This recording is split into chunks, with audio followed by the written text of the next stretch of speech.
兩個男士，一位美女。最近，筆者在一本攝影書的封面看到一張照片，覺得它其實挺有警示作用，也很值得跟大家分享。照片裏有兩位男子坐在貨車內，看起來像是正專心翻在手上的馬經或雜誌。不過就在他們旁邊不遠處，一輛掛住性感女郎廣告的電車正經過。俗話說：窈窕淑女，君子好逑。男生通常都喜歡欣賞美麗的女生。但這兩位男士卻把注意力全放在手中的雜誌上，結果就這樣錯過了欣賞美女的機會。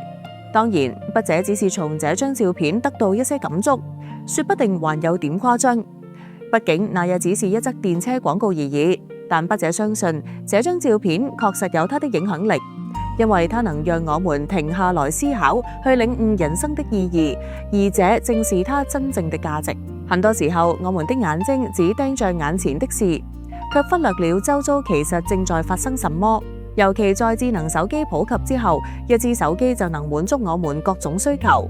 看小說、聽音樂、追電影，甚至玩遊戲，只要稍微有點空檔，不少人就會不自覺拿起手機，把時間交給各種功能。有時候連走路也不放過。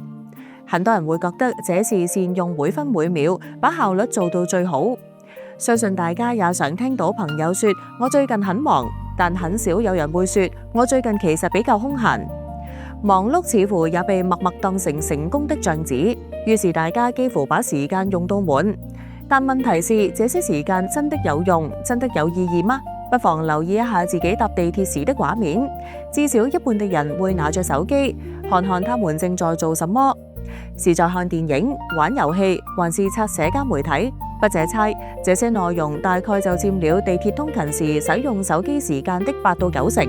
現在的發明家似乎也知道人們的時間很寶貴，所以乾脆讓手機可以同時播放影片，還能瀏覽網頁或社交平台。結果一個小小螢幕被切成好幾塊區域，大家同時做不同的事。想象一下，注意力會被分到多碎，但同時做多少事情並不重要，也不代表就真的更有效率。真正需要在意的是，我們能不能把心力放在每一件事情上，真的去感受、去理解每個步驟。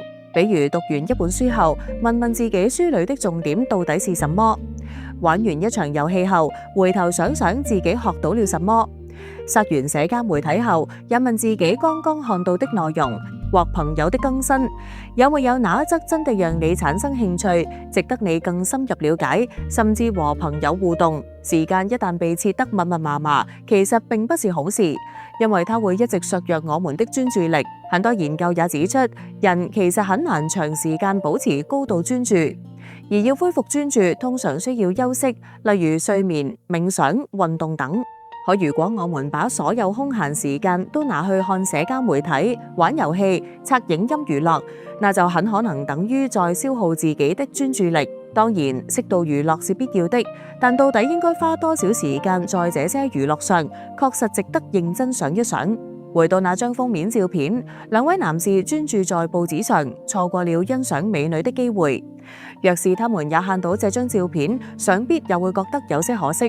很多時候，我們確實需要專注眼前的事，但同時也要顧到四周，不然眼界就容易變窄，進而錯過這個世界的精彩。或許大家會問，筆者不是說專注力有限，應該用在重要的事嗎？這兩位男士或許也覺得自己手上的報紙才是最重要的。沒錯，如果他們真的在閱讀內容，而且那正是他們認為重要的事情，筆者當然支持他們全心投入。但重點在於，他們是在認真吸收報紙的內容，還是只是用它來打發時間。